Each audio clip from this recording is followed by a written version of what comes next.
너 아버지는 죽었고 난 널 보고 싶지 않으니 당장 나가. 한겨울 찬바람이 얼굴을 후려치던 그날, 가인은 아버지의 장례식장 앞에서 쫓겨났습니다. 상여가 대문을 나서기도 전에 송 씨가 가희의 팔을 거칠게 붙잡았어요. 송 씨의 목소리는 날카로웠고 그녀의 손톱이 가희의 팔에 자국을 남겼습니다. 가희는 비틀거리며 대문 밖으로 밀려났어요. 눈발이 흩날리는 거리에 홀로 서 있던 17 소녀의 손에는 낡은 비단 주머니 하나뿐이었습니다. 정말 위험할 때만 열어보거라. 아버지가 살아계실 때 신신당부하셨던 그 목소리가 귓가에 맴돌았어요. 가인은 떨리는 손으로 주머니 끈을 풀었습니다. 안에서 차가운 옥 조각 하나가 손바닥에 닿았죠. 반으로 쪼개진 듯 매끄러운 단면이 달빛에 푸르게 빛났습니다. 그 옆에는 작은 종이 쪽지가 접혀 있었어요. 펼쳐보니 장문중이라는 세 글자가 또박또박 적혀 있었습니다. 배고픔을 참으며 사흘을 걸어 주막에 도착한 가인은 주인에게 옥 조각을 내밀었습니다.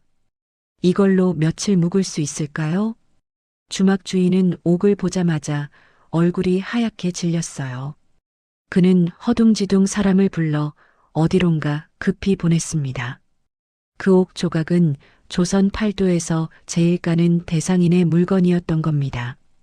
주막 구석방에 앉아있던 가희의 눈에는 지난 날들이 주마등처럼 스쳐 지나갔습니다. 아버지 윤태백은 마을에서 손꼽히는 목수였어요. 그의 손에서 만들어진 장롱은 틈새 하나 없이 정교했고 대들보는 100년을 버틸 만큼 튼튼했습니다. 가희가 어렸을 적 아버지는 작업장 한 구석에 작은 의자를 놓아주곤 했죠. 톱밥 냄새가 가득한 그곳에서 가희는 아버지가 나무를 다듬는 모습을 하염없이 바라보았습니다. 가희야, 이 나무결을 봐라. 억지로 거스르면 부러지지만 결을 따라가면 아름다운 모양이 나온단다. 아버지의 목소리는 언제나 따뜻했어요. 그는 일이 끝나면 가희를 업고 집으로 돌아왔습니다. 등에 업힌 가희는 아버지의 넓은 어깨에서 세상이 든든하다고 느꼈죠. 저녁이면 아버지가 직접 만든 밥상에 둘이 마주 앉아 밥을 먹었습니다. 가난했지만 행복했던 시절이었어요. 그러나 그 평화는 송 씨가 나타나면서 산산이 부서졌습니다. 가희가 15살 되던 해봄 아버지는 송 씨를 새 어머니라며 집으로 데려왔어요. 송 씨는 처음엔 가희에게 다정하게 굴었습니다. 머리를 쓰다듬어 주기도 하고 옷을 새로 지어주겠다는 말도 했죠. 하지만 혼인을 올리고 한 달이 지나자 송 씨의 얼굴에서 가면이 벗겨졌습니다. 이것도 못하니?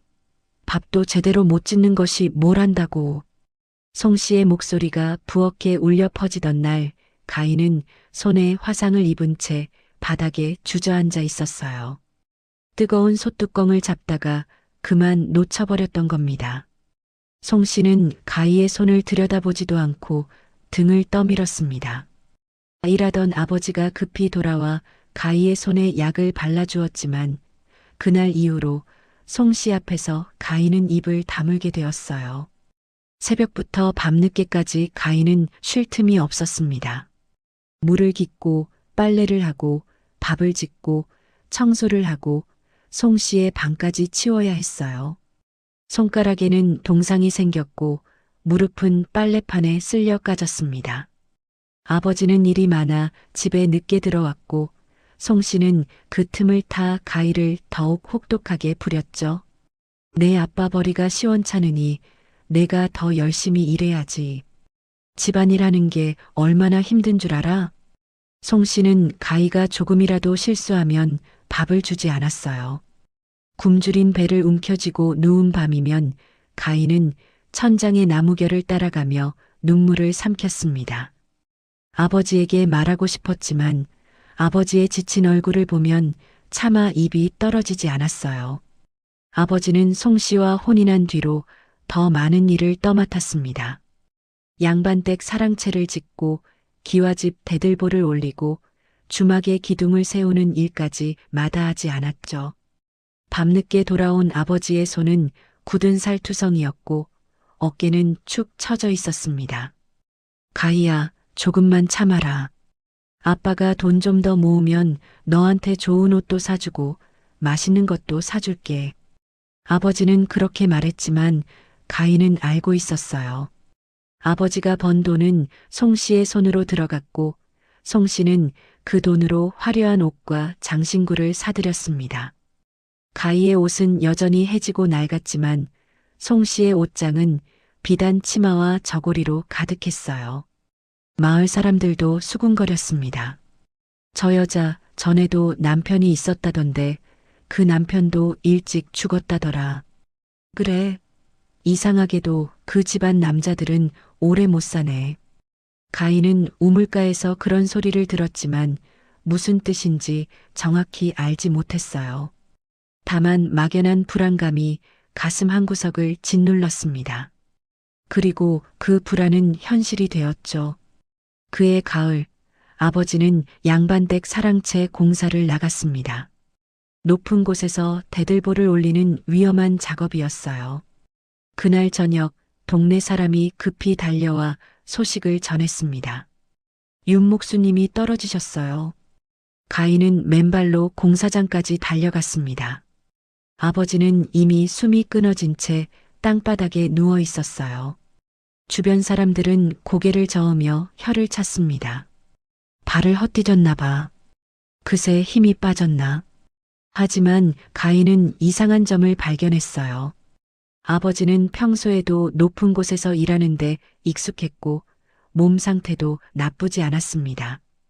오히려 공사 나가기 전날 아버지는 배가 아프다며 얼굴을 찌푸렸었죠. 가희야, 어제 저녁에 먹은 약이 좀 이상했나 봐. 속이 쓰리네. 송 씨가 다려준 약이었습니다. 가희는 그때 송 씨의 얼굴을 떠올렸어요. 평소와 달리 서두르는 듯한 모습, 아버지에게 약을 권하던 억지스러운 목소리, 그리고 약을 다 마시고 나서 보였던 기묘한 미소가 선명하게 기억났습니다. 장례식은 초라했습니다.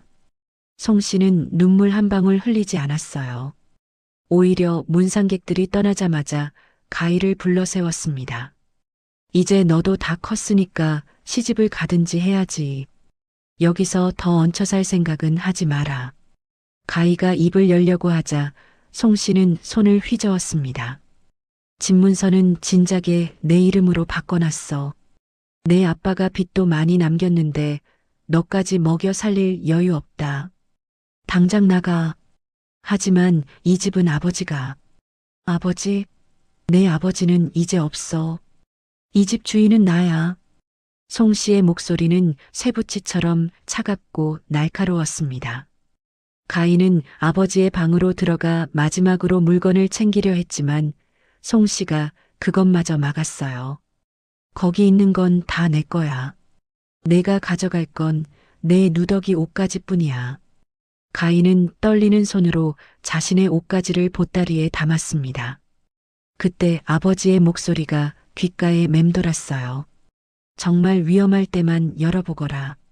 가희는 이불 속에 감춰두었던 낡은 비단 주머니를 꺼냈습니다. 아버지가 몇 년 전 가희의 손에 쥐어주며 신신당부했던 물건이었죠. 송 씨는 그것을 보지 못했고 가희는 보따리 가장 깊숙한 곳에 그것을 숨겼습니다. 대문을 나서며 가희는 뒤를 돌아보았어요. 자신이 태어나고 자란 집이었지만 이제 그곳은 낯선 감옥처럼 느껴졌습니다. 송 씨는 대문 앞에 서서 팔짱을 끼고 가희를 노려보고 있었어요. 그 눈빛에는 조금의 동정도 없었습니다. 추운 거리를 걸으며 가희는 주막을 찾아갔습니다.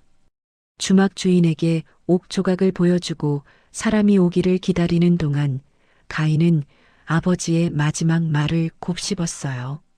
이 옥 조각이 너를 살려줄 거다. 왜 아버지는 그런 말을 했을까요? 이 옥 조각은 대체 누구의 것이고 왜 반으로 쪼개져 있는 걸까요? 가인은 옥 조각을 손바닥에 올려놓고 한참을 들여다보았습니다. 차가운 옥의 감촉이 피부에 닿았지만 그 안에서 묘한 온기가 느껴지는 것 같았어요.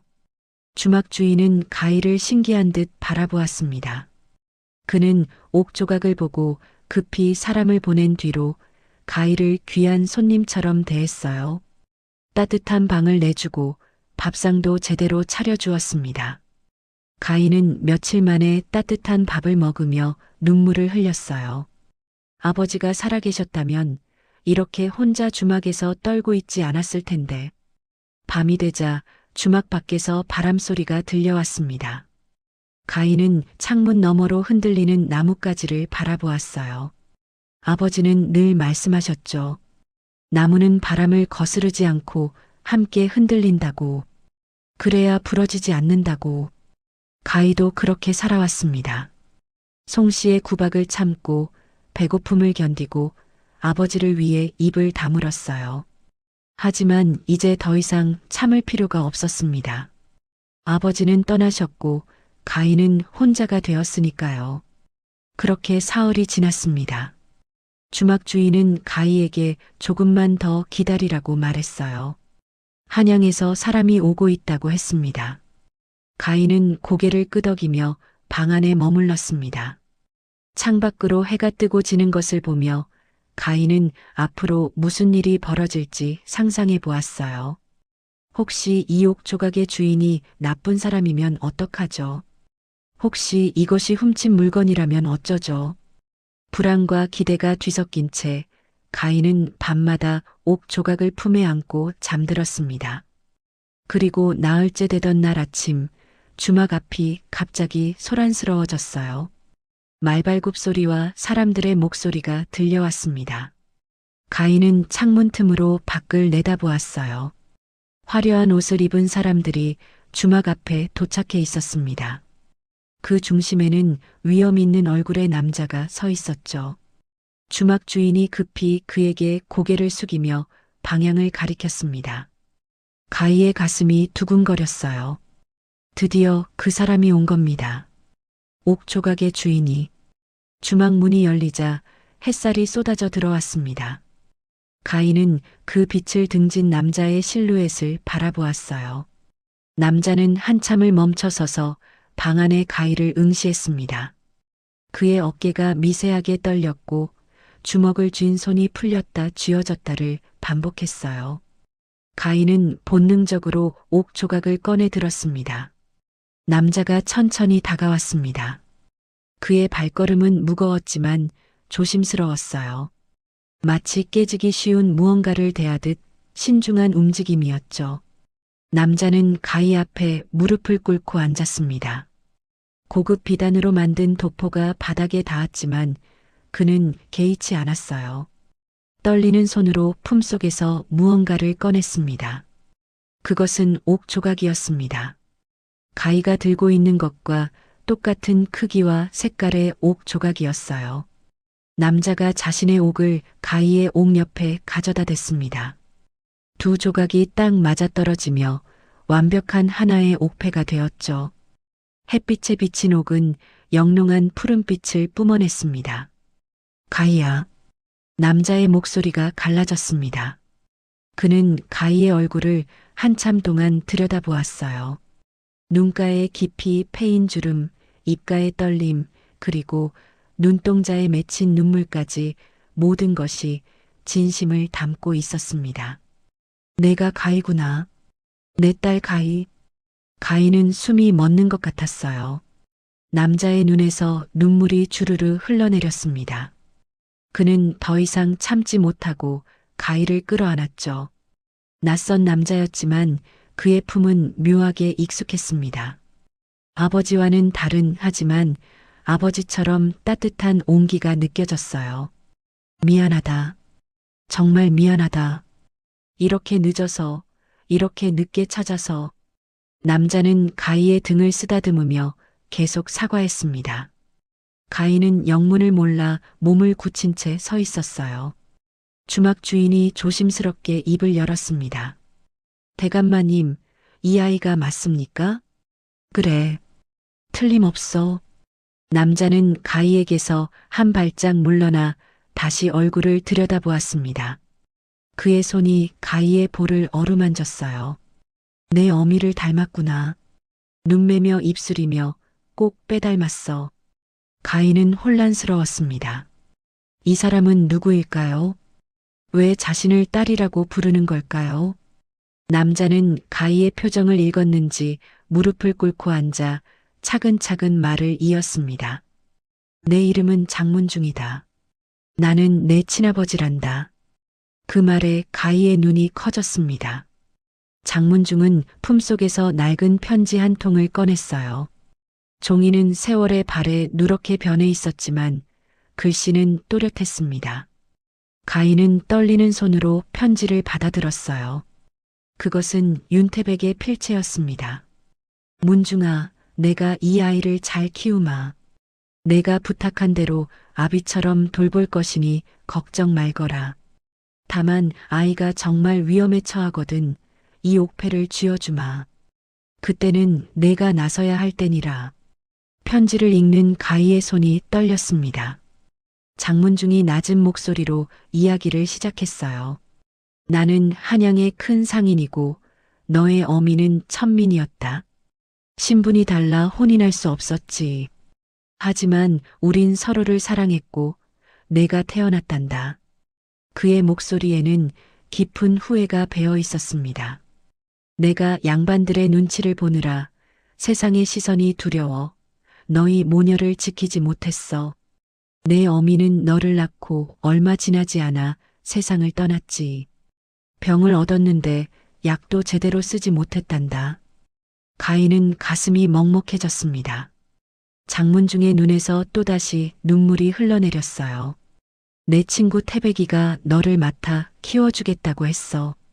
그는 나보다 훨씬 좋은 사람이었지. 나는 비겁하게도 돈만 대주고 멀리서 소식만 들었단다. 그는 고개를 떨구었습니다.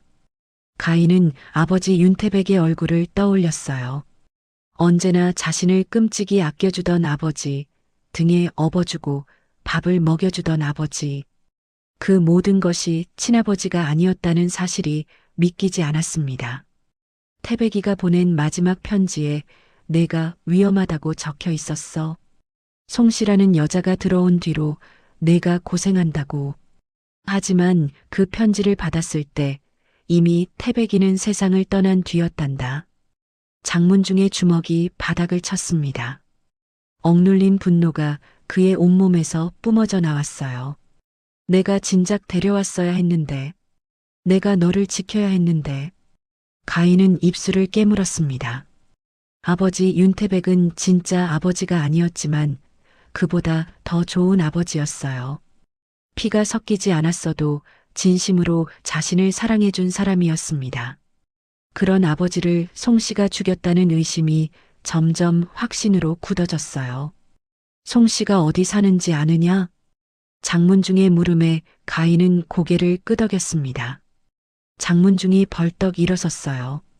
당장 가자. 그 여자가 내 물건을 함부로 하게 둘 수 없다. 주막 밖에는 수십 명의 부하들이 말을 타고 대기하고 있었습니다. 장문중은 가희를 가마에 태웠어요. 처음 타보는 가마는 흔들렸지만 따뜻했습니다. 가마 안에서 가희는 창밖을 내다보았어요. 장문중은 말을 타고 앞장섰고 부하들이 뒤를 따랐습니다. 마을 사람들이 놀라 길을 비켰어요. 가희의 옛집 앞에 도착했을 때 마당에는 가희의 짐이 어지럽게 널려 있었습니다. 송씨는 엿장수와 흥정을 하는 중이었어요. 이 옷들 다 해서 단량만 주시오. 단량은 무슨 다 낡아 빠진 것들인데 새냥이면 많이 주는 거요. 송씨의 목소리가 날카로웠습니다. 그녀는 가희의 옷가지들을 마구 집어던지고 있었어요. 그때 장문중의 목소리가 마당에 울려 퍼졌습니다. 당장 손 떼지 못할까? 송씨와 엿장수가 깜짝 놀라 돌아보았습니다. 화려한 옷을 입은 사내들이 집 안으로 들어서고 있었어요. 송씨의 얼굴이 하얗게 질렸습니다. 장문중이 한 걸음 한 걸음 다가왔어요. 내가 송씨냐? 누구시오? 송씨의 목소리가 떨렸습니다. 장문중은 대답하지 않고 바닥에 널린 가희의 물건들을 집어들었어요. 그의 눈빛이 차갑게 변했습니다. 이 아이 물건을 함부로 건드린 죄, 내가 어떻게 갚을 셈이냐? 아니, 이건 그냥 애가 쓰던 헝겊들이라. 헝겊? 장문중의 목소리가 낮아졌습니다. 그는 부하들에게 눈짓을 했어요. 부하들이 송씨의 방으로 들어가더니 화려한 옷가지들과 장신구를 모두 끌어냈습니다. 송씨가 비명을 질렀어요. 그건 내 거예요. 손대지 마시오. 내 거? 장문중이 비웃었습니다. 그는 송씨에게 다가가 낮게 말했어요. 윤태백이 번 돈으로 산 것들 아니냐?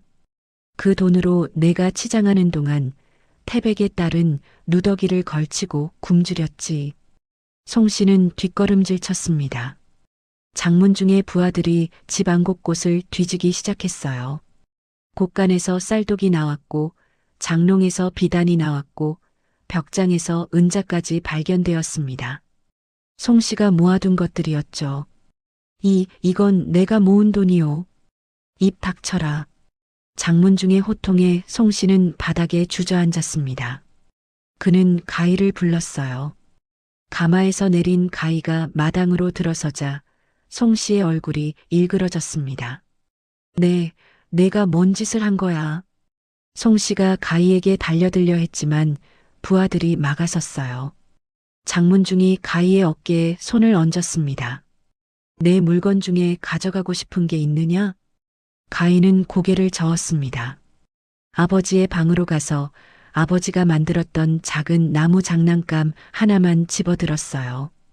어릴 적 아버지가 깎아준 토끼 인형이었습니다. 그 외에는 아무것도 필요 없었어요. 그럼 가자. 장문중이 가희를 이끌었습니다. 송씨가 울부짖었어요. 안 돼. 그 애는 내가 키운 애란 말이야. 내 딸이라고. 장문중이 차갑게 돌아보았습니다. 내 딸? 하인처럼 부려먹고 굶기고 쫓아낸 것이 딸을 대하는 법이냐? 송씨는 입을 다물 수밖에 없었어요. 장문중은 부하 하나를 불렀습니다. 이 집을 지켜라. 이 여자가 함부로 물건을 처분하지 못하게 해라. 그리고 관아에 알려 윤태백의 죽음을 조사하도록 하라. 분부대로 하겠습니다.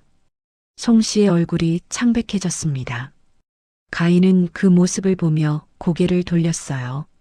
장문중이 가희를 다시 가마에 태웠습니다. 이제 내가 있어야 할 곳으로 가자. 가마가 출발했습니다. 흔들리는 가마 안에서 가희는 창밖을 내다보았어요. 마을이 점점 멀어졌고 낯선 풍경이 펼쳐지기 시작했습니다. 한양으로 가는 길은 멀었지만 가희는 더 이상 두렵지 않았어요. 옆에서 말을 타고 가는 장문중을 보며 가희는 조심스럽게 미소 지었습니다. 아직은 낯설지만 이 사람이 진짜 아버지라는 사실이 조금씩 실감났어요. 해가 지고 별이 뜨는 동안 일행은 쉬지 않고 달렸습니다. 중간에 주막에서 하룻밤을 보냈는데 장문중은 가희에게 따뜻한 방을 내주고 직접 밥상을 챙겨주었어요. 생전 처음 받아보는 대접이었습니다. 많이 먹어라. 앞으로는 굶는 일이 없을 게다. 장문중의 목소리는 부드러웠습니다. 가희는 밥을 먹으며 눈물을 흘렸어요. 기쁜 눈물인지 슬픈 눈물인지 알 수 없었습니다. 장문중은 가희의 등을 토닥였어요. 이틀 뒤 한양에 도착했습니다. 큰 대문이 열리고 넓은 마당이 나타났어요. 하인들이 일렬로 서서 고개를 숙였습니다. 가희는 가마에서 내려 주변을 둘러보았어요. 기와집은 웅장했고 정원은 아름다웠습니다. 이곳이 정말 자신이 살게 될 곳인지 믿기지 않았어요. 이제부터 여기가 내 집이란다. 장문중이 가희의 손을 잡고 안채로 들어갔습니다. 방은 따뜻했고 이불은 보드라웠어요. 가희는 그날 밤 생전 처음으로 편안한 잠자리에서 눈을 감았습니다. 꿈속에서 윤태백이 나타나 미소 지었어요. 아버지는 아무 말 없이 가희의 머리를 쓰다듬어 주었습니다. 가희는 꿈속에서도 울었어요. 고맙다고 사랑한다고 말하고 싶었지만 목소리가 나오지 않았습니다. 하지만 아버지는 알고 있는 것 같았어요. 그는 고개를 끄덕이고 천천히 멀어져 갔습니다. 한양의 저택에서 첫날 밤을 보낸 가희는 새벽 일찍 눈을 떴습니다. 창문으로 스며드는 햇살이 방 안을 밝혔어요. 부드러운 이불 속에서 잠깐 혼란스러웠던 가희는 곧 어제의 일들을 떠올렸습니다. 주막에서 만난 장문중, 송 씨의 창백한 얼굴, 그리고 가마를 타고 한양까지 온 긴 여정. 모든 것이 꿈만 같았어요. 문을 두드리는 소리가 들렸습니다. 가희가 조심스럽게 대답하자 나이든 여종이 들어왔어요. 그녀는 정갈한 옷차림에 온화한 표정을 하고 있었습니다. 아가씨, 대감마님께서 아침 진지를 함께 하시자 하십니다. 아가씨라는 호칭이 낯설었습니다. 가희는 어제 입고 온 낡은 옷을 매만지며 일어났어요. 여종이 재빨리 다가와 새 옷을 내밀었습니다. 이걸 입으시지요. 대감마님께서 급히 준비하라 하셨습니다. 연분홍색 저고리와 자주색 치마였습니다. 비단천은 손에 닿자마자 매끄럽게 미끄러졌어요. 가희는 생전 처음 이런 옷을 입어보았습니다. 여종이 가희의 옷을 갈아입히고 머리를 빗어 정갈하게 묶어주었어요. 거울을 보니 낯선 소녀가 서 있었습니다. 사랑채로 가자 장문중이 밥상 앞에 앉아 기다리고 있었습니다. 그는 가희를 보자 눈을 가늘게 떴어요. 잘 어울리는구나. 앉아라. 가희는 조심스럽게 자리에 앉았습니다. 밥상에는 여러 가지 반찬이 놓여 있었어요. 흰쌀밥에 국, 나물, 생선구이까지. 송 씨의 집에서는 구경도 못했던 음식들이었습니다. 가희는 젓가락을 들었다가 다시 내려놓았어요. 장문중이 물었습니다. 왜 먹지 않느냐?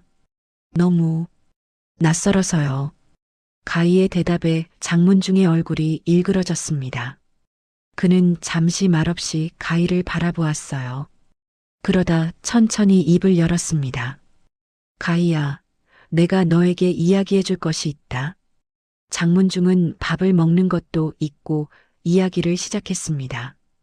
그의 목소리는 낮고 무거웠어요. 나는 20살 때 장사를 시작했단다. 아무것도 없이 시작해서 한양 최고의 상인이 되었지.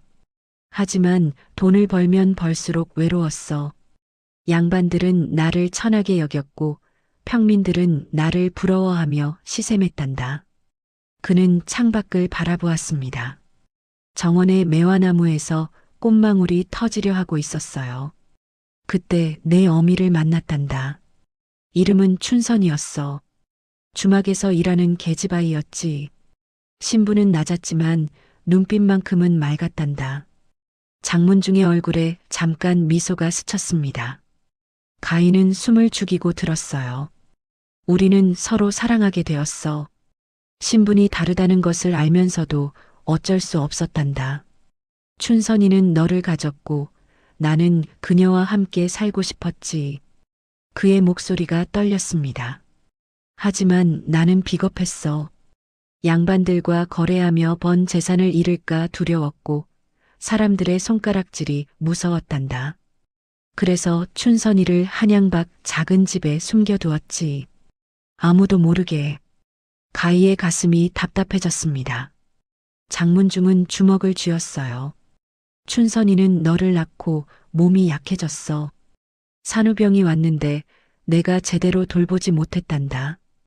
의원을 부르면 소문이 날까봐, 좋은 약을 쓰면 사람들이 알까봐 두려워했지. 그의 눈에서 눈물이 흘러내렸습니다.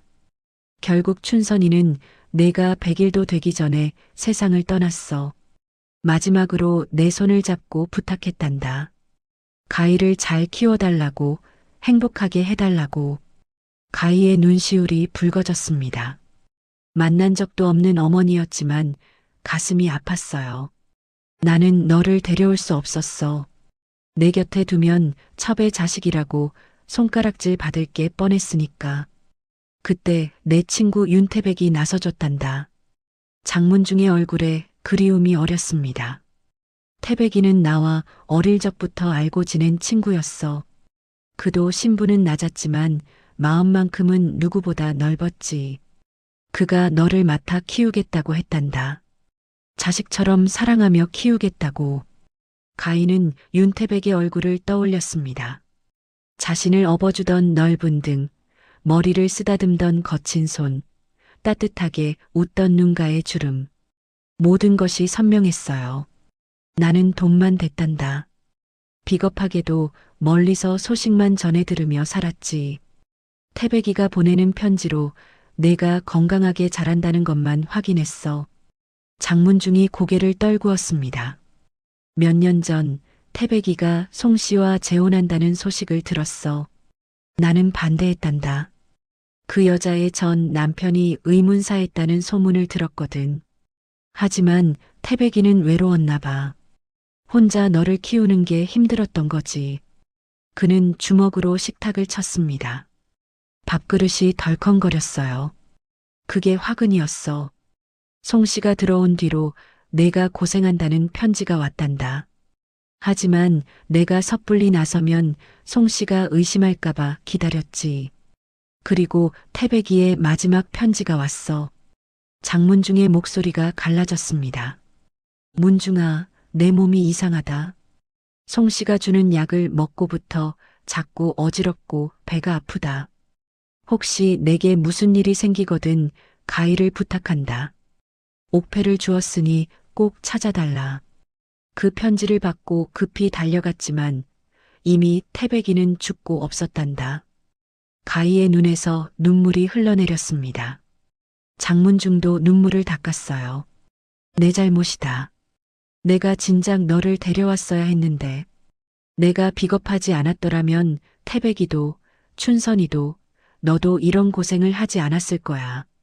가희는 고개를 저었습니다. 목이 메어 말이 나오지 않았어요. 장문중이 가희의 손을 잡았습니다. 이제는 내가 제대로 아버지 노릇을 하마. 늦었지만 너를 지키고 내가 행복하게 살 수 있도록 하겠다. 그날부터 가희의 새로운 삶이 시작되었습니다. 장문중은 가희에게 훈장을 불러 글을 가르쳤어요. 천자문부터 시작해서 사서삼경까지 가희는 글을 배우며 새로운 세상을 보았습니다. 손에 굳은 살이 배기도록 빨래만 하던 손으로 이제는 붓을 잡았어요. 천지연왕, 우주홍왕. 가희는 글을 읽으며 조금씩 자신감을 얻었습니다. 장문중은 가희가 글을 배우는 모습을 흐뭇하게 지켜보았어요. 석 달이 지나자 가희는 간단한 편지를 읽고 쓸 수 있게 되었습니다. 장문중은 가희를 자신의 장사에도 데려갔습니다. 시전 거리를 돌아다니며 물건을 사고 파는 법을 보여주었어요. 가희야, 장사의 기본은 신용이란다. 한번 약속을 어기면 평생 믿음을 잃지. 가희는 아버지의 말을 귀담아 들었습니다. 장문중은 가희에게 주판 놓는 법도 가르쳤어요. 딸깍딸깍 소리를 내며 주판 알을 튕기는 가희를 보며 장문중은 미소 지었습니다. 똑똑하구나. 내 어미를 닮았어. 계절이 바뀌고 또 바뀌었습니다. 가희는 점점 당당한 아가씨로 자라났어요. 머리에는 비녀를 꽂고 몸에는 고운 옷을 입었습니다. 하지만 가희는 교만하지 않았어요. 하인들에게도 공손했고 장사꾼들에게도 예의 바르게 굴었습니다. 사람들은 장문중의 딸이 현명하다고 칭찬했어요. 2년이 흘렀습니다. 어느 날 관아에서 사람이 찾아왔어요.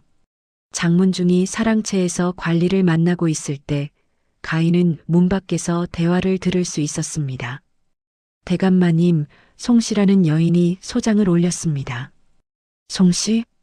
장문중의 목소리가 차갑게 변했어요. 관리가 서류를 펼쳤습니다. 자신의 딸을 납치해 갔다며 아이를 돌려달라고 합니다. 아니면 10년간 키운 값으로 3,000냥을 내놓으라고 하더군요. 가인은 문틈으로 안을 들여다보았습니다. 장문중의 얼굴이 붉게 달아올랐어요. 무슨 소리요? 가인은 내 친딸이요. 하지만 송 씨가 입양 문서를 제출했습니다. 윤태백과 송 씨가 가희를 정식으로 입양했다는 내용입니다. 장문중이 문서를 낚아챘습니다. 가희도 슬쩍 들여다볼 수 있었어요. 거기에는 윤태백과 송 씨의 도장이 찍혀 있었습니다. 하지만 가희는 알았어요. 그 도장은 가짜였습니다. 아버지 윤태백의 도장은 모서리가 살짝 깨진 것이었는데 문서의 도장은 멀쩡했으니까요. 이건 위조된 문서요. 장문중이 소리쳤습니다. 관리는 난처한 표정을 지었어요. 그건 대감마님께서 증명하셔야 합니다. 송 씨 측에서는 증인도 데려왔다고 합니다. 증인? 네. 마을 사람 몇 명이 송 씨가 가희를 10년 동안 키웠다고 증언하겠다더군요. 장문중은 이를 갈았습니다. 가희도 분노가 치밀어 올랐어요. 송 씨는 자신을 하녀처럼 부려먹고 굶기고 쫓아냈으면서 이제 와서 돈을 뜯어내려 하고 있었습니다. 관리가 일어섰습니다. 보름 뒤에 재판이 열립니다. 그때 양측의 주장을 들어보겠습니다. 관리가 떠나고 가희는 사랑채로 들어갔습니다. 장문중은 창문을 보며 서 있었어요. 그의 어깨가 떨리고 있었습니다. 아버지, 가희가 조심스럽게 불렀습니다. 장문중이 돌아보았어요. 들었구나. 네. 걱정하지 마라. 내가 송 씨의 거짓말을 밝혀내마. 장문중의 목소리는 단호했습니다. 가희는 고개를 끄덕였어요. 하지만 가슴 한구석이 불안했습니다. 송 씨는 교활한 여자였어요. 가짜 문서까지 만들어낼 정도라면 재판에서도 온갖 거짓말을 늘어놓을 게 분명했습니다. 그날 밤 가희는 잠을 이룰 수 없었습니다. 창밖으로 달빛이 스며들었어요. 가희는 옥패를 꺼내 들었습니다. 반으로 쪼개진 옥패는 이제 하나로 합쳐져 장문중이 보관하고 있었지만 가희는 그 모습을 기억하고 있었어요. 윤태백이 남긴 마지막 선물, 그것이 자신을 장문중에게 데려다 주었습니다. 하지만 이제 송 씨가 그 인연마저 끊으려 하고 있었어요. 가희는 이불을 덮고 눈을 감았습니다. 윤태백의 얼굴이 떠올랐어요. 그리고 장문중의 얼굴도. 두 아버지 모두 자신을 사랑했습니다. 한 사람은 피를 나눴고 한 사람은 마음을 나눴어요. 가희는 두 아버지를 지키고 싶었습니다. 송 씨의 거짓말로 그들의 이름이 더럽혀지는 것을 막아야 했어요. 재판일이 다가오자 장문중은 움직이기 시작했습니다. 그는 가장 믿을 만한 부하 셋을 불러 각각 다른 임무를 맡겼어요. 한 명은 송 씨가 살던 마을로, 한 명은 송 씨의 전 남편이 살았던 고을로, 마지막 한 명은 관아의 기록을 뒤지는 일을 맡았습니다. 송 씨라는 여자의 과거를 낱낱이 파헤쳐라. 작은 것 하나라도 놓치지 마라. 장문중의 목소리는 차갑고 단호했어요. 부하들이 고개를 숙이고 떠났습니다. 가희는 사랑채 문 밖에서 그 모습을 지켜보았어요. 장문중은 혼자 남아 촛불 아래에서 문서들을 들여다보았습니다. 송 씨가 제출한 가짜 입양 문서를 여러 번 뒤집어 보며 무언가를 찾고 있었죠. 사흘이 지나자 첫 번째 부하가 돌아왔습니다. 그는 숨을 헐떡이며 장문중 앞에 무릎을 꿇었어요. 대감마님, 송 씨의 전 남편에 대해 알아냈습니다. 장문중이 몸을 앞으로 기울였습니다. 부하가 품속에서 낡은 장부를 꺼냈어요. 송 씨는 윤태백과 혼인하기 전에 2번 결혼했습니다. 첫 번째 남편은 최 씨 성을 가진 쌀가게 주인이었는데 혼인한 지 1년 만에 갑자기 쓰러져 죽었다고 합니다. 병은? 마을 사람들은 급체했다고 말했습니다. 하지만 이상한 점이 있었어요. 죽기 며칠 전부터 배를 움켜쥐고 괴로워했다는데 송 씨는 의원을 부르지 않았답니다. 장문중의 눈빛이 날카로워졌어요. 부하가 말을 이었습니다. 두 번째 남편은 김씨 성을 가진 포목상이었습니다. 그 역시 혼인한 지 2년 만에 죽었는데 역시 급작스러운 병이었다고 하더군요. 재산은? 두 남편 모두 제법 재산이 있었습니다. 그리고 죽고 나서 모든 재산은 송 씨가 가져갔습니다. 자식이 없었으니까요. 장문중은 주먹을 쥐었습니다. 가인은 문 뒤에서 몸을 떨었어요. 송 씨가 윤태백을 죽인 것이 처음이 아니었던 겁니다. 장문중이 다시 물었습니다. 증거는 있느냐? 확실한 증거는 없습니다. 하지만 마을 사람들이 모두 수상쩍게 여기고 있습니다. 송 씨가 재혼할 때마다 남편이 일찍 죽는다고요. 장문중은 고개를 끄덕였습니다. 부하가 하나 더 꺼낸 종이를 내밀었어요. 그리고 이것을 보십시오. 송 씨가 두 번째 남편과 혼인할 때 마을 사람들이 말렸다는 기록입니다.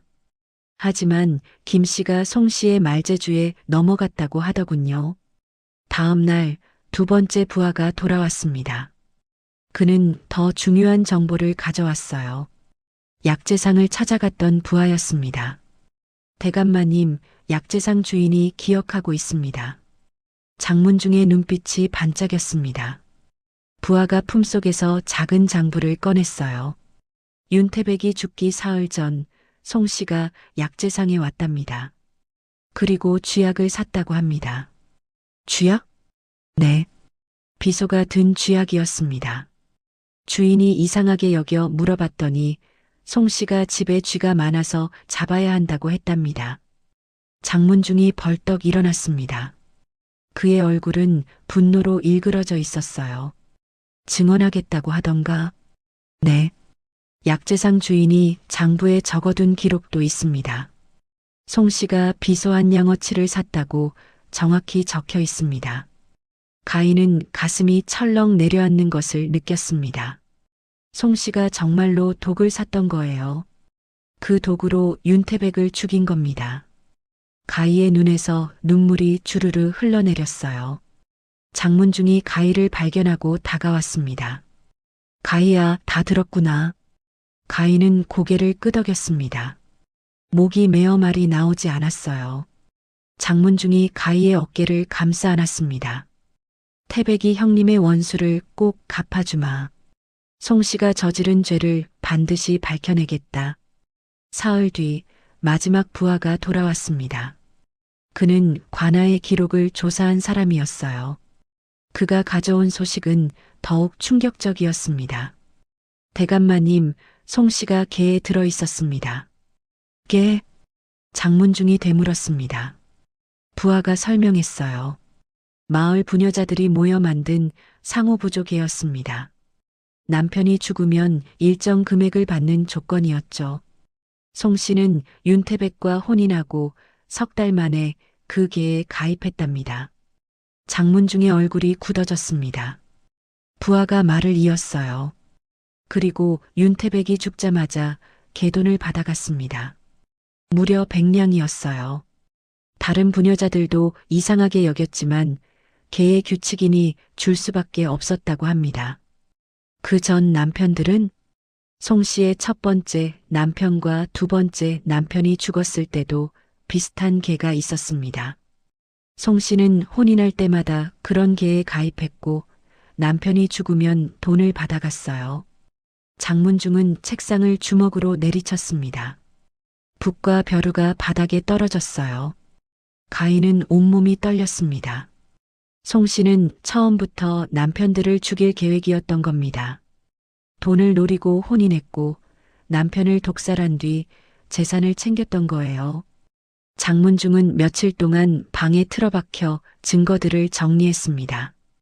약재상의 장부 마을 사람들의 증언, 개 가입 기록, 그리고 송 씨의 전 남편들이 죽었을 때의 정황까지 모든 것을 꼼꼼히 적어 내려갔어요.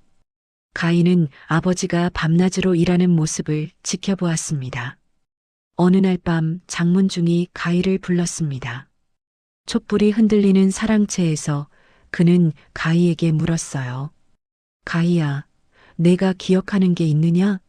송씨가 태백 어르신에게 무언가 먹인 적이 있었느냐? 가희는 잠시 생각에 잠겼습니다. 그러다 떠오르는 장면이 있었어요.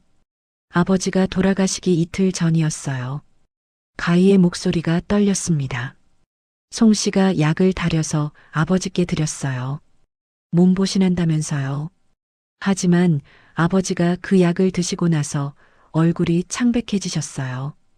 그 다음은 아버지가 배를 움켜쥐고 괴로워하셨어요. 제가 의원을 부를까 여쭤봤지만 송씨가 그냥 체한 것 같다며 말렸습니다. 가희의 눈에서 눈물이 떨어졌습니다. 장문중이 가희의 손을 잡았어요. 재판에서 그 이야기를 해야 할 거다. 할 수 있겠느냐? 가희는 고개를 끄덕였습니다. 손은 떨렸지만 목소리는 단호했어요. 네. 아버지를 위해서라면 뭐든 하겠습니다. 장문중은 가희를 껴안았습니다. 그의 품은 따뜻했지만 온몸에서는 분노가 느껴졌어요. 가희도 똑같이 느끼고 있었습니다. 송씨가 저지른 짓은 용서받을 수 없는 것이었어요.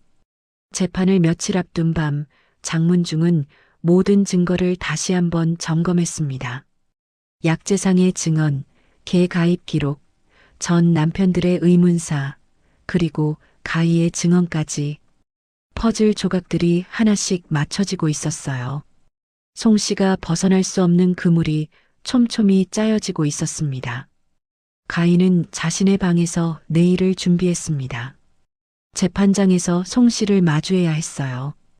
그 여자의 날카로운 눈빛과 거짓말을 견뎌내야 했습니다. 하지만 가희는 더 이상 예전의 약한 소녀가 아니었어요. 장문중의 딸로 살면서 배운 것들이 있었습니다. 당당함, 용기, 그리고 정의를 향한 의지. 창밖으로 달이 떠올랐습니다. 보름달이 환하게 빛나고 있었어요. 가희는 달을 보며 윤태백을 떠올렸습니다. 아버지는 하늘에서 자신을 지켜보고 있을 거예요. 가희는 다짐했습니다. 반드시 아버지의 억울함을 풀어드리겠다고, 송씨가 저지른 죄를 세상에 밝히겠다고. 사랑채에서는 여전히 촛불이 켜져 있었습니다. 장문중도 잠들지 않고 마지막 준비를 하고 있었어요. 부하들은 증인들을 데려올 준비를 했고 약재상 주인은 이미 한양으로 오는 길이었습니다. 모든 것이 준비되고 있었어요. 송씨를 무너뜨릴 준비가 착착 진행되고 있었습니다. 밤이 깊어갔습니다. 저택은 고요했지만 그 안에는 긴장감이 맴돌았어요. 내일이면 모든 것이 결정될 겁니다. 송씨의 거짓말이 밝혀질지 아니면 그녀가 또다시 빠져나갈지. 가희는 이불을 덮고 눈을 감았습니다. 하지만 쉽게 잠들 수 없었어요. 마음속에서 수많은 감정이 소용돌이쳤습니다. 분노, 슬픔, 두려움, 그리고 희망까지. 가희는 주먹을 꼭 쥐었습니다. 내일은 반드시 이겨야 했어요. 윤태백을 위해서, 장문중을 위해서, 그리고 자신을 위해서. 재판 당일 아침 한양관아 앞에는 사람들이 모여들었습니다.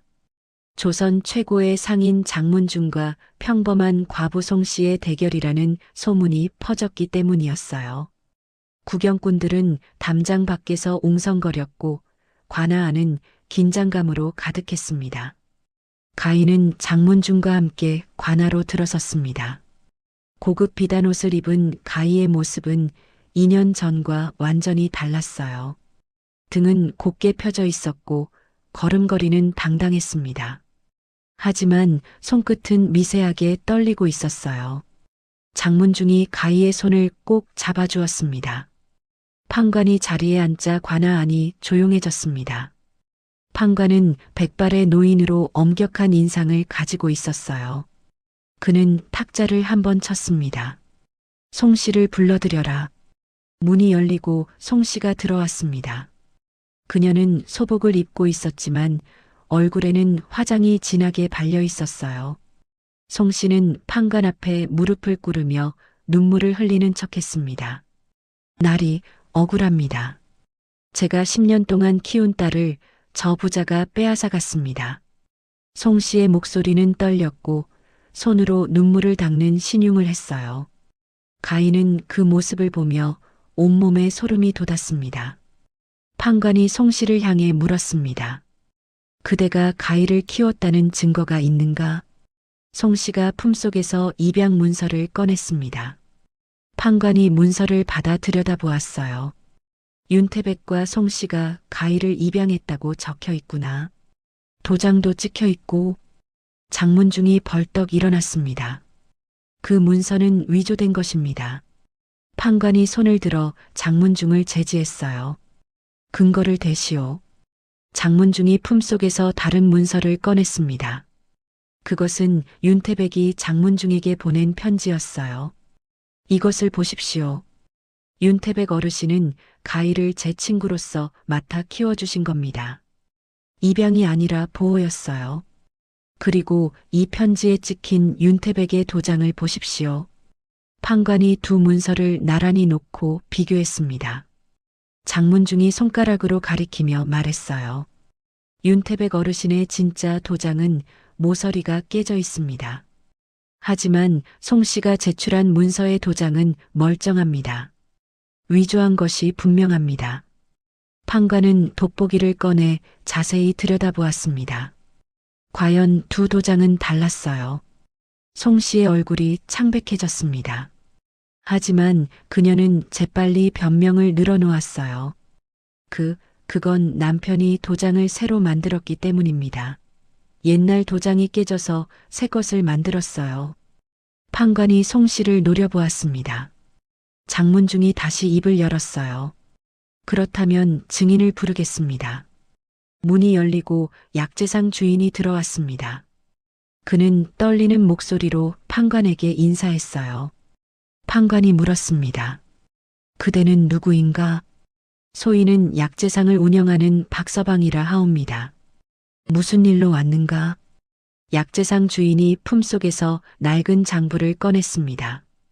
그의 손이 떨렸지만 목소리는 또렷했어요.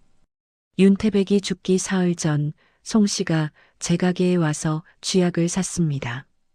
비소가 든 독약이었어요. 관아 안이 술렁거렸습니다. 송 씨가 벌떡 일어나 소리쳤어요. 거짓말입니다. 저는 그런 적 없어요. 판관이 탁자를 쳤습니다. 조용히 하지 못할까? 증인 계속하시오. 약재상 주인이 장부를 펼쳤습니다. 여기 기록되어 있습니다. 윤태백이 죽기 사흘 전 송 씨가 비소한 양어치를 샀다고 정확히 적혀 있어요. 제가 이상하게 여겨 집에 쥐가 많으냐고 물었더니 송 씨가 그렇다고 대답했습니다. 판관이 장부를 받아 들여다보았습니다. 날짜와 이름 그리고 물품이 정확히 적혀 있었어요. 송 씨는 바닥에 주저앉으며 손사래를 쳤습니다. 아니에요. 저는 정말 쥐를 잡으려고 샀어요. 장문중이 차갑게 말했습니다. 그렇다면 왜 윤태백 어르신이 그 직후에 배를 움켜쥐고 괴로워하셨습니까? 송 씨는 입을 다물었습니다. 판관이 가희를 불렀어요. 가희, 내가 본 것을 말해보아라. 가희가 일어나 판관 앞으로 걸어갔습니다. 송 씨와 눈이 마주쳤어요. 송 씨의 눈빛은 날카롭고 위협적이었지만 가희는 더 이상 두렵지 않았습니다.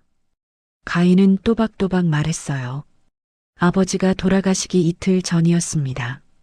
송 씨가 약을 다려서 아버지께 드렸어요. 몸보신한다면서요. 하지만 아버지가 그 약을 드시고 나서 얼굴이 창백해지셨습니다. 그 다음은 아버지가 배를 움켜쥐고 괴로워하셨어요. 저는 의원을 부르자고 했지만 송 씨가 말렸습니다. 그냥 체한 것 같다면서요. 가희의 목소리가 떨렸지만 멈추지 않았습니다. 다음 날 아버지는 공사장에 나가셨어요. 몸이 좋지 않은데도 송 씨가 돈을 벌어야 한다며 보냈습니다. 그리고 그날 아버지는 높은 곳에서 떨어져 돌아가셨어요. 관아 안이 다시 술렁거렸습니다. 송 씨가 소리쳤어요. 거짓말이에요. 그 애가 거짓말을 하고 있어요. 판관이 송 씨를 향해 손을 들었습니다. 입을 다물어라. 증거를 더 확인해야겠다. 판관은 관아의 하급 관리에게 명령했어요. 윤태백의 무덤을 파서 시신을 검사하라. 송 씨의 얼굴이 새하얗게 변했습니다. 그녀는 바닥을 치며 울부짖었어요. 안 됩니다. 죽은 사람을 왜 괴롭히십니까? 판관은 송 씨의 말을 무시했습니다. 며칠이 지나고 관아의 사람들이 윤태백의 시신을 검사한 결과를 가지고 왔어요. 검사를 담당한 관리가 판관 앞에 무릎을 꿇었습니다. 날이 시신을 검사했습니다. 결과가 어떠한가? 관리가 작은 상자를 꺼냈습니다. 그 안에는 은비녀가 들어 있었어요. 시신의 입안에 은비녀를 넣었더니 검게 변했습니다. 독을 먹었다는 확실한 증거입니다. 관아 안이 웅성거렸습니다. 사람들은 송 씨를 향해 손가락질했어요. 판관이 송 씨를 노려보았습니다. 송 씨, 아직도 부인하겠는가? 송 씨는 바닥에 엎드려 눈물을 흘렸습니다. 하지만 그것은 진짜 눈물이 아니었어요. 그녀는 여전히 빠져나갈 방법을 찾고 있었습니다. 저는 정말 모릅니다. 혹시 남편이 실수로 잘못 먹은 게 아닐까요? 장문중이 다시 증인을 불렀습니다. 이번에는 마을 부녀자 둘이 들어왔어요. 그들은 송 씨가 가입했던 계의 회원들이었습니다. 첫 번째 부녀자가 떨리는 목소리로 말했어요. 송 씨는 윤태백과 혼인하고 석 달 만에 우리 계에 가입했습니다. 남편이 죽으면 백냥을 받는 조건이었어요. 두 번째 부녀자가 말을 이었습니다. 그리고 윤태백이 죽자마자 송 씨가 돈을 달라고 했습니다. 우리는 이상하게 여겼지만 계의 규칙이니 줄 수밖에 없었어요.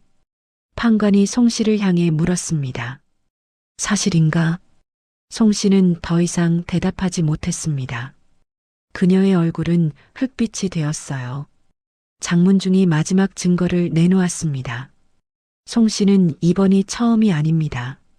첫 번째 남편과 두 번째 남편도 모두 의문사했습니다.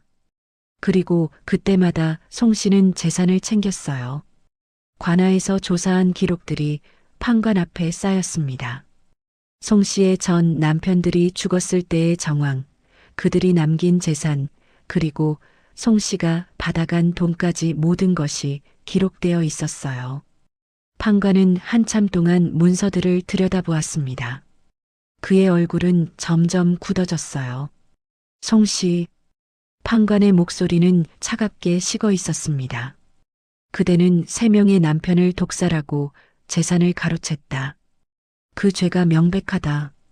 송 씨가 바닥에 엎드려 애원했습니다. 살려주십시오. 저는 억울합니다. 판관은 송 씨의 말을 듣지 않았습니다. 그는 판결문을 읽기 시작했어요. 송 씨는 남편 살해죄로 곤장 100대를 치고 변방으로 귀양 보낸다. 그리고 가진 재산은 모두 몰수한다. 송 씨는 비명을 질렀습니다. 관리들이 그녀를 끌고 나갔어요. 송 씨는 끌려가면서도 계속 소리쳤지만 아무도 듣지 않았습니다.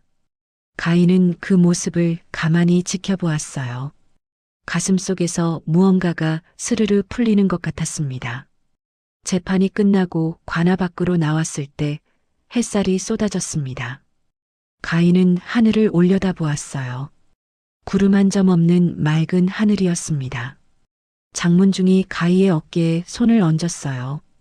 잘했다, 가희야. 태백 어르신도 이제 편히 쉬실 수 있을 거다. 가희는 고개를 끄덕였습니다. 눈물이 흘러내렸지만 슬픈 눈물은 아니었어요. 오랫동안 참아왔던 감정들이 터져 나오는 것 같았습니다. 장문중이 가희를 껴안았어요. 두 사람은 한참 동안 그렇게 서 있었습니다. 관아 앞에 모여있던 사람들이 수군거렸습니다. 어떤 이는 송 씨를 욕했고 어떤 이는 가희를 불쌍히 여겼어요. 하지만 가희는 더 이상 불쌍한 소녀가 아니었습니다. 그녀는 정의를 찾아낸 당당한 딸이었어요. 가마를 타고 저택으로 돌아가는 길, 가희는 창밖을 내다보았습니다. 거리의 풍경이 평화로웠어요. 장사꾼들은 물건을 팔고 아이들은 뛰어놀고 사람들은 웃으며 걸었습니다. 세상은 여전히 돌아가고 있었어요. 하지만 가희의 세상은 오늘부터 달라질 것 같았습니다. 아버지의 억울함을 풀었고 송 씨의 죄를 밝혔으니까요. 이제 새로운 시작이 가능했습니다. 저택에 도착했을 때 하인들이 문 앞에 줄지어 서 있었습니다. 그들은 가희와 장문중을 맞이하며 고개를 숙였어요. 가희는 가마에서 내려 저택 안으로 들어갔습니다. 익숙한 마당, 따뜻한 방, 그리고 자신을 기다리는 사람들. 이곳이 진짜 집이라는 것을 가희는 이제 확실히 알았습니다. 재판이 끝나고 며칠이 지났습니다. 송 씨는 관아의 감옥에 갇혀 곤장을 기다리고 있었어요. 100대의 곤장은 여자의 몸으로 감당하기 어려운 형벌이었습니다. 자칫하면 목숨을 잃을 수도 있었죠. 송 씨는 어두운 감방 안에서 벽을 긁으며 울부짖었지만 아무도 그녀를 동정하지 않았어요. 장문중은 조용히 움직이고 있었습니다. 그는 부하들을 시켜 송 씨가 도박판에서 빌린 돈의 문서를 모두 사들였어요. 송 씨는 윤태백과 혼인하기 전부터 도박에 손을 댔고 남편들의 돈으로 빚을 갚아왔던 겁니다.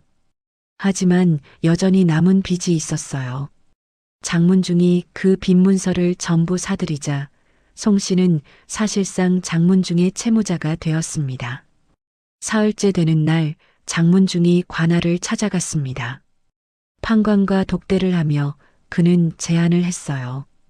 판관은 잠시 고민하다가 고개를 끄덕였습니다. 조선의 법에는 채무자가 빚을 갚기 위해 노비가 되는 것이 허용되어 있었어요. 장문중이 원한다면 송 씨를 자신의 종으로 만들 수 있었습니다. 해질 무렵 장문중이 감옥으로 내려갔습니다. 송 씨는 구석에 웅크리고 앉아 있었어요. 머리는 헝클어져 있었고 옷은 더러워져 있었습니다. 발소리를 듣고 고개를 들자 장문중이 서 있었어요. 송 씨의 눈에 잠깐 희망이 떠올랐지만 곧 두려움으로 바뀌었습니다. 대감마님, 송 씨의 목소리는 쉬어 있었습니다. 장문중은 표정 하나 변하지 않고 송 씨를 내려다보았어요. 내게 선택권을 주지. 귀양을 가서 죽을 것인가 아니면 내 집의 종이 되어 평생 빚을 갚을 것인가. 송 씨는 입술을 깨물었습니다. 귀양지는 먼 변방이었어요. 그곳은 추웠고 척박했으며 여자 혼자 살아남기 어려운 곳이었습니다. 게다가 곤장 100대를 맞고 나면 제대로 걸을 수도 없을 거예요. 송 씨는 떨리는 목소리로 물었습니다. 종이 되면 살 수 있습니까?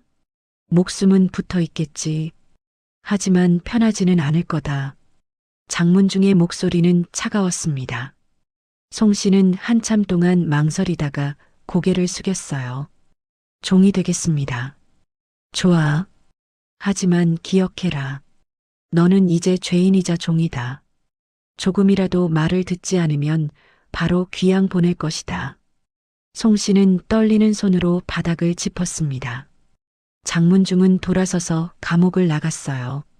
며칠 뒤 송 씨는 곤장 대신 판관의 명령으로 장문중의 종이 되었습니다. 법적으로 노비 문서가 작성되었고 송 씨는 더 이상 자유인이 아니었어요. 한양의 저택으로 끌려온 날 송 씨는 처음으로 장문중의 집을 제대로 보았습니다. 웅장한 기와집과 넓은 마당, 정갈한 정원까지 송 씨가 평생 꿈꿔온 부자의 집이었어요. 하지만 그녀는 이곳의 주인이 아니라 가장 낮은 하인으로 들어왔습니다. 관리를 맡은 늙은 종이 송 씨를 데리고 부엌으로 갔어요. 너는 오늘부터 여기서 일한다. 아침 일찍 일어나 불을 떼고 밥을 짓고 설거지를 하고 부엌 청소를 해라. 늙은 종의 목소리는 냉담했습니다. 송 씨는 고개를 끄덕일 수밖에 없었어요. 그녀에게 주어진 방은 부엌 옆 좁은 골방이었습니다. 창문도 제대로 없는 어두운 공간에 낡은 이불 하나만 놓여 있었어요. 송 씨는 그 방에 들어가 주저앉았습니다. 화려한 옷은 모두 벗겨졌습니다. 대신 거친 배로 만든 회색빛 옷이 주어졌어요. 머리에 꽂았던 비녀도 손목에 차고 있던 놀이개도 모두 빼앗겼습니다. 송 씨는 거울을 보며 자신의 초라한 모습을 확인했어요. 얼굴은 헬쑥했고 옷은 남루했으며 손은 거칠어져 있었습니다. 불과 몇 달 전까지만 해도 화려한 옷을 입고 가위를 부려먹던 자신이 믿기지 않았어요. 다음 날 새벽 송 씨는 다른 종들보다 먼저 일어나야 했습니다. 부엌에 가서 불을 지피고 밥을 짓는 일은 생각보다 힘들었어요. 무거운 솥뚜껑을 들고 장작을 패고 물을 길어와야 했습니다. 송 씨의 손에는 물집이 생겼고 허리는 끊어질 듯 아팠어요. 하지만 쉴 수 없었습니다. 늙은 종이 계속 감시하며 일을 시켰으니까요. 일주일이 지나고 송 씨는 처음으로 가위를 마주쳤습니다. 안채로 아침 밥상을 나르던 중이었어요. 송 씨가 마루에 밥상을 놓는 순간 방문이 열리고 가위가 나타났습니다. 송 씨는 몸을 굳혔어요. 가위는 고급 비단 저고리와 자주색 치마를 입고 있었습니다. 머리에는 옥비녀가 꽂혀 있었고 얼굴에는 여유가 묻어났어요. 두 사람의 눈이 마주쳤습니다. 송 씨는 본능적으로 고개를 숙였어요. 가인은 한참 동안 송 씨를 내려다보았습니다. 그녀의 눈빛은 차가웠지만 흔들리지 않았어요. 가희가 입을 열었습니다. 당신은 이제 내 엄마가 아니에요. 송 씨의 어깨가 움찔했습니다. 가희는 천천히 말을 이었어요. 우리 집의 하인일 뿐이죠. 내가 당했던 것처럼 똑같이 일하며 사세요. 가희의 목소리는 조용했지만 단호했습니다. 송 씨는 대답하지 못했어요. 가희는 송 씨를 지나쳐 마당으로 걸어갔습니다. 송 씨는 그 뒷모습을 바라보며 주먹을 쥐었지만 아무것도 할 수 없었어요. 자신이 저지른 일의 대가를 치르는 중이었으니까요. 그날부터 송 씨의 고된 생활이 시작되었습니다. 아침마다 밥을 짓고 설거지를 하고 부엌을 청소했어요. 낮에는 빨래를 하고 마당을 쓸었습니다. 밤에는 다음날 쓸 장작을 패고 물을 길어와야 했죠. 송 씨의 손은 점점 거칠어졌고 얼굴에는 주름이 늘어났습니다. 예전에 가희에게 시켰던 일을 이제 자신이 하고 있었어요. 한 달이 지나자 송 씨의 몸은 말이 아니었습니다. 허리는 구부정해졌고 손가락은 갈라져 피가 났어요. 하지만 아픈 것보다 더 괴로운 것은 가희의 눈빛이었습니다. 가희는 송 씨를 볼 때마다 차갑게 지나쳤어요. 동정도 연민도 없었습니다. 송 씨는 그 시선을 견디기 힘들었지만 참을 수밖에 없었어요. 어느 날 저녁 송 씨가 설거지를 하다가 그릇을 깨뜨렸습니다. 늙은 종이 달려와 호통을 쳤어요. 송 씨는 바닥에 무릎을 꿇고 사과했습니다. 그때 가희가 부엌 문 앞을 지나가고 있었어요. 송 씨는 본능적으로 가희를 올려다보았습니다. 혹시 도와줄까 싶었던 거죠. 하지만 가희는 고개도 돌리지 않고 지나갔어요. 송 씨는 그날 밤 골방에서 울었습니다. 소리내어 울지는 못했어요. 옆방의 종들이 들을까봐 이불로 입을 막고 눈물을 흘렸습니다. 자신이 가희에게 했던 짓이 떠올랐어요. 찬바람이 부는 날 밖으로 쫓아냈던 일, 밥을 굶겼던 일, 하녀처럼 부려먹었던 일. 그 모든 것이 이제 자신에게 돌아오고 있었습니다. 계절이 바뀌었습니다. 여름이 오고 더위가 찾아왔어요. 송 씨는 뜨거운 부엌에서 땀을 뻘뻘 흘리며 일했습니다. 다른 종들은 가끔 쉬는 시간이 있었지만 송 씨에게는 주어지지 않았어요. 장문중의 명령이었습니다. 송 씨는 죄인이기에 다른 종들보다 더 많은 일을 해야 했던 거죠. 어느 무더운 오후 송 씨가 우물가에서 물을 깃고 있었습니다. 더위에 지쳐 잠깐 주저앉았을 때 가희가 정원을 거닐고 있는 모습이 보였어요. 가희는 시원한 그늘 아래에서 책을 읽고 있었습니다. 하녀가 부채질을 해주고 찬 음료를 따라주었죠. 송 씨는 그 모습을 보며 가슴이 무너지는 것을 느꼈습니다. 저 자리에 있어야 할 사람은 자신이었는데 이제는 가희가 그 자리에 있었어요. 가을이 왔습니다. 낙엽이 마당에 쌓이자 송 씨는 매일 아침 마당을 쓸어야 했어요. 등이 굽고 무릎이 아팠지만 멈출 수 없었습니다. 어느 날 아침 송 씨가 마당을 쓸고 있을 때 장문중이 가희와 함께 나왔어요. 두 사람은 나란히 걸으며 이야기를 나누고 있었습니다. 가희야, 다음 주에 큰 거래가 있다. 너도 함께 가보겠느냐? 네, 아버지. 배우고 싶습니다. 가희의 목소리는 밝고 당당했습니다. 장문중이 흐뭇하게 웃었어요. 두 사람은 송 씨를 스쳐 지나갔습니다. 송 씨는 빗자루를 쥔 채 얼어붙어 있었어요. 가희는 송 씨를 보지도 않았습니다. 마치 그곳에 아무도 없는 것처럼. 겨울이 다가왔습니다. 찬바람이 불기 시작하자 송 씨의 몸은 더욱 약해졌어요. 좁은 골방은 추웠고 얇은 이불 하나로는 추위를 막을 수 없었습니다. 송 씨는 밤마다 떨며 잠을 청했어요. 기침이 나오기 시작했지만 약을 구할 수 없었습니다. 종에게는 병을 치료할 권리가 주어지지 않았으니까요. 어느 추운 밤 송 씨는 부엌에서 마지막 설거지를 하고 있었습니다. 손은 얼어붙어 감각이 없었고 온몸이 떨렸어요. 그때 안채에서 웃음소리가 들려왔습니다. 가희와 장문중이 저녁을 먹으며 즐겁게 이야기하는 소리였어요. 송 씨는 그 웃음소리를 들으며 설거지를 계속했습니다. 손에서 피가 났지만 멈출 수 없었어요. 송 씨는 점점 병들어갔습니다. 기침은 심해졌고 얼굴은 창백해졌으며 몸은 말라갔어요. 하지만 아무도 그녀를 돌보지 않았습니다. 다른 종들도 송 씨를 피했어요. 그녀가 죄인이라는 것을 모두 알고 있었으니까요. 송 씨는 점점 골방에서 나오는 시간이 줄어들었습니다.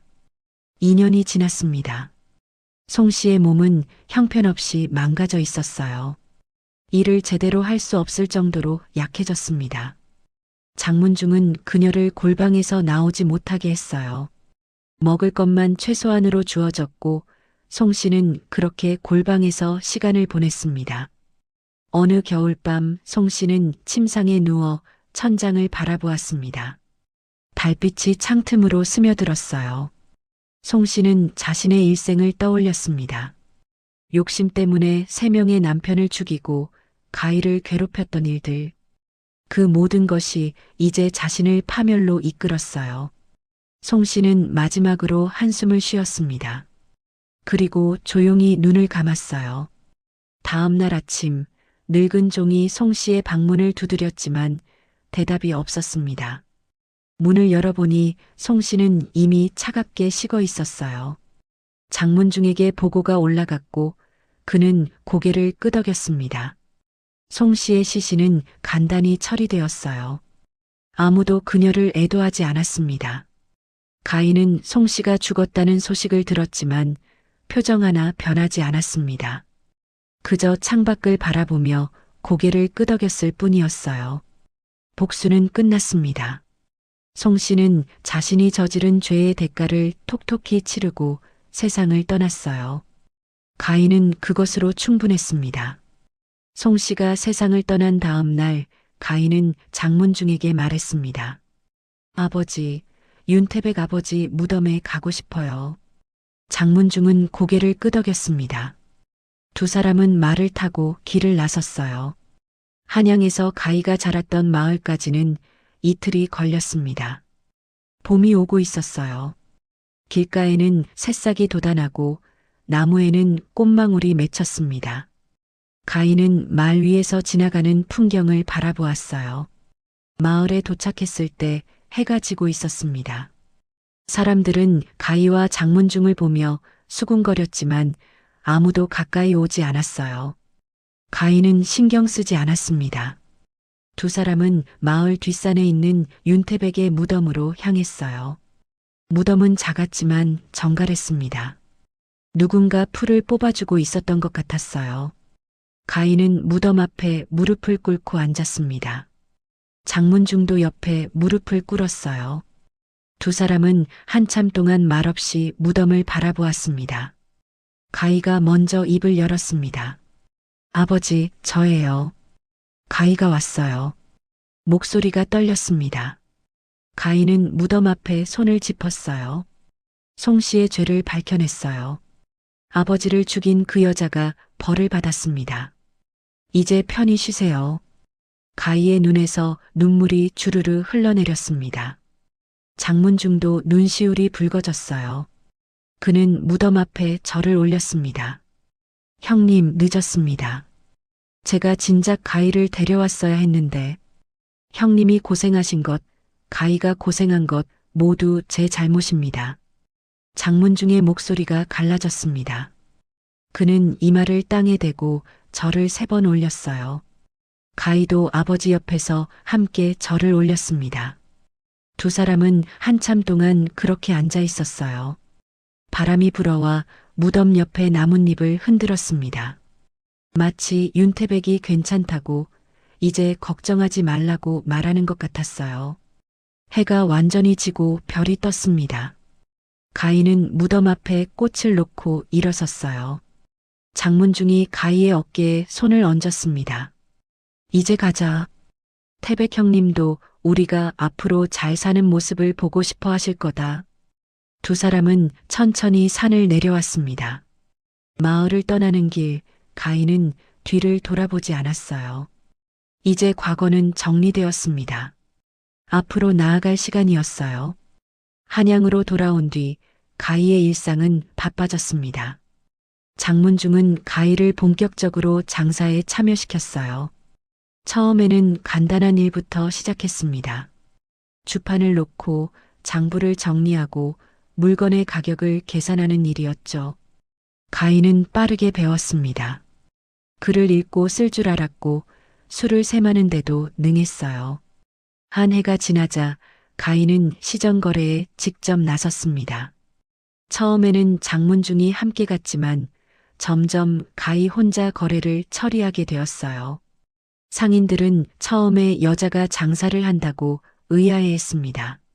하지만 가희의 똑부러지는 태도와 정확한 계산 실력을 보고 곧 인정하게 되었죠. 이번 비단은 한 필에 5냥이 적당합니다. 가희의 목소리는 차분했지만 단호했습니다. 상대 상인이 흥정을 시도했어요.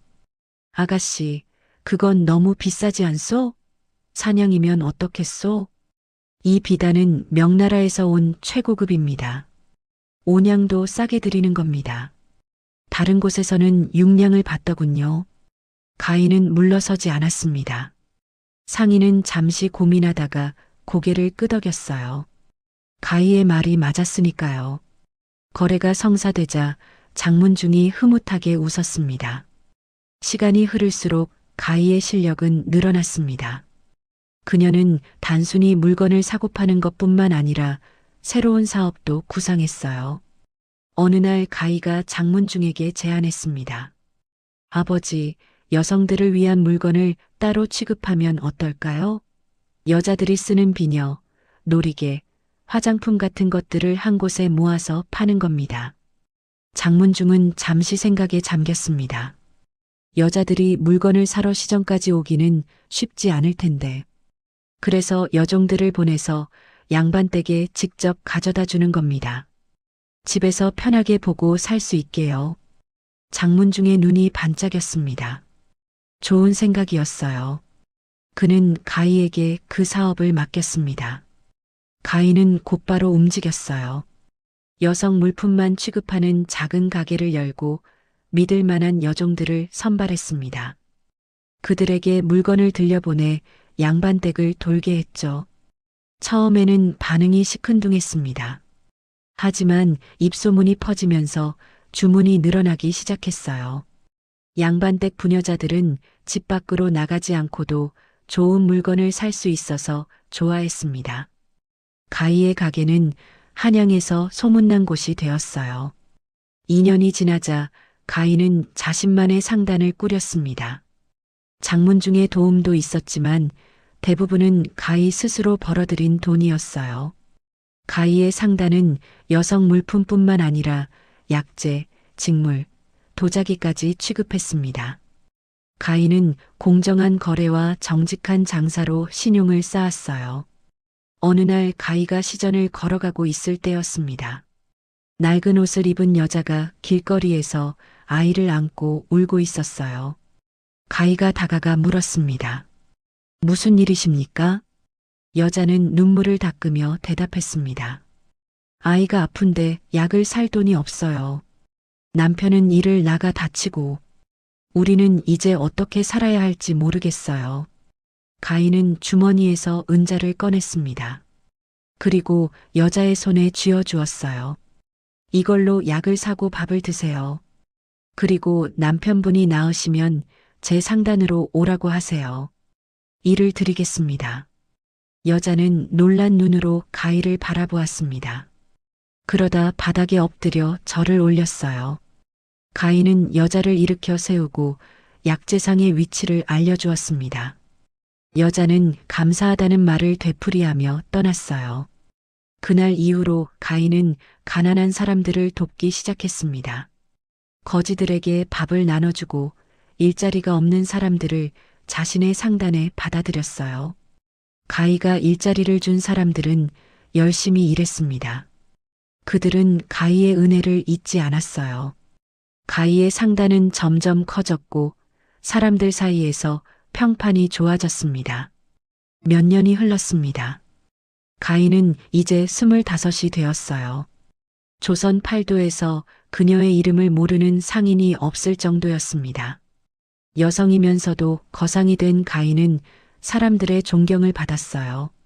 하지만 가희는 교만하지 않았습니다. 여전히 겸손했고 약한 사람들을 도왔죠. 어느 가을날 장문중이 가희를 불렀습니다. 그는 사랑채에 앉아 차를 마시고 있었어요. 가희가 자리에 앉자 장문중이 미소 지었습니다. 가희야, 이제 너는 나보다 더 큰 상인이 되었구나. 아버지 덕분입니다. 아니다. 내 능력이지. 나는 내가 자랑스럽다. 장문중의 눈에 기쁨이 어려 있었습니다. 가희도 미소 지었어요. 아버지가 아니었다면 저는 여기 없었을 겁니다. 윤태백 아버지도요. 두 분 아버지가 모두 저를 사랑해 주셔서 지금의 제가 있는 거예요. 장문중은 고개를 끄덕였습니다. 두 사람은 한참 동안 차를 마시며 이야기를 나눴어요. 창밖으로는 단풍이 물들어가고 있었습니다. 계절이 바뀌고 세월이 흘러도 변하지 않는 것이 있었어요. 가희와 장문중 사이의 사랑, 그리고 윤태백에 대한 기억이었습니다. 그해 겨울, 가희는 큰 결심을 했습니다. 가난한 아이들을 위한 서당을 여는 것이었어요.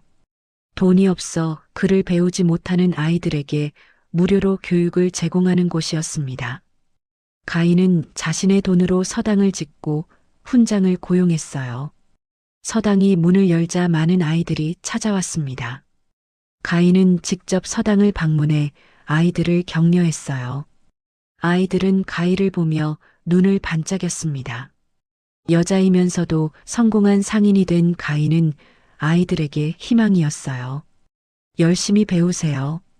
글을 알면 세상이 넓어집니다. 가희의 말에 아이들은 고개를 끄덕였습니다. 가인은 아이들의 얼굴을 보며 과거의 자신을 떠올렸어요. 굶주리고 괴롭힘 당하고 쫓겨났던 그때의 자신. 하지만 이제는 달랐습니다.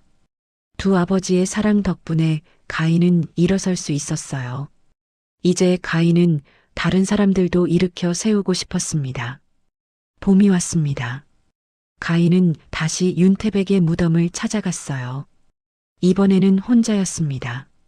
무덤 앞에 앉아 가인은 조용히 말했습니다. 아버지, 저 잘 살고 있어요. 많은 사람들을 돕고 있고 행복합니다. 아버지가 저를 사랑으로 키워주셔서 지금의 제가 있는 거예요. 감사합니다. 바람이 불어와 가희의 머리카락을 흔들었습니다. 가희는 무덤 앞에 꽃을 놓고 절을 올렸어요. 그러고는 천천히 일어나 산을 내려왔습니다. 하늘은 맑았고 새들이 지저귀고 있었어요. 한양으로 돌아가는 길, 가희는 말 위에서 생각에 잠겼습니다. 자신이 겪었던 고난, 만났던 사람들, 그리고 이뤄낸 것들, 모든 것이 의미 있었어요. 송 씨를 용서할 수는 없었지만 그녀 덕분에 가희는 강해질 수 있었습니다. 고통은 가희를 무너뜨리지 못했고 오히려 더 단단하게 만들었어요. 저택에 도착했을 때 해가 지고 있었습니다. 장문중이 마당에서 가희를 기다리고 있었어요. 가희가 말에서 내리자 장문중이 물었습니다. 다녀왔구나. 어땠느냐? 좋았어요, 아버지. 마음이 편안해졌습니다. 두 사람은 나란히 안채로 들어갔습니다. 저녁 밥상이 차려져 있었어요. 가희와 장문중은 마주 앉아 밥을 먹었습니다. 대화는 많지 않았지만 마음은 통했어요. 두 사람은 서로를 이해했고 사랑했으며 함께할 수 있어서 감사했습니다. 밤이 깊어갔습니다. 가희는 자신의 방으로 돌아가 창밖을 내다보았어요. 별이 쏟아질 듯 빛나고 있었습니다. 가희는 별을 보며 두 아버지를 떠올렸어요. 한 사람은 하늘에서, 한 사람은 이 집에서 자신을 지켜보고 있었습니다. 가희는 미소 지었습니다. 앞으로도 열심히 살 거예요. 사람들을 돕고 정직하게 장사하고 두 아버지의 이름을 빛낼 겁니다. 가희는 이불을 덮고 눈을 감았어요. 내일도 할 일이 많았지만 두렵지 않았습니다. 가희에게는 사랑이 있었고 용기가 있었으며 꿈이 있었으니까요. 달빛이 창문을 통해 스며들었습니다. 고요한 밤, 저택은 평화로웠어요. 가희는 편안하게 잠들었습니다. 꿈속에서 두 아버지가 함께 미소 지으며 가희를 바라보고 있었어요. 가희는 그 꿈속에서도 웃고 있었습니다. 행복한 미소였어요. 세상은 여전히 돌아가고 있었습니다. 하지만 가희의 세상은 이제 완전해졌어요. 과거의 상처는 치유되었고 미래는 희망으로 가득했습니다.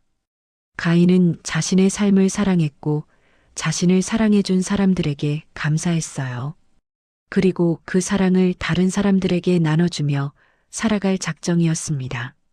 조선 최고의 여성상인 윤가희의 이야기는 그렇게 계속되었습니다. 사람들은 그녀를 존경했고 그녀의 이름은 오랫동안 기억되었어요. 가희가 세운 서당에서 배운 아이들은 자라서 훌륭한 사람이 되었습니다. 가희가 도운 사람들은 다시 다른 사람들을 도왔어요. 선한 영향력은 물결처럼 퍼져나갔습니다. 그리고 가희는 끝까지 두 아버지를 잊지 않았습니다. 매년 봄이면 윤태백의 무덤을 찾아가 절을 올렸고 매일 밤 장문중과 차를 마시며 이야기를 나눴어요. 사랑은 시간이 지나도 변하지 않았습니다. 오히려 깊어졌죠. 가희의 가슴 속에는 언제나 두 아버지가 살아 있었습니다. 그 사랑이 가희를 지탱해 주었고 앞으로 나아가게 했어요. 가희는 행복했습니다. 진정으로 행복했어요.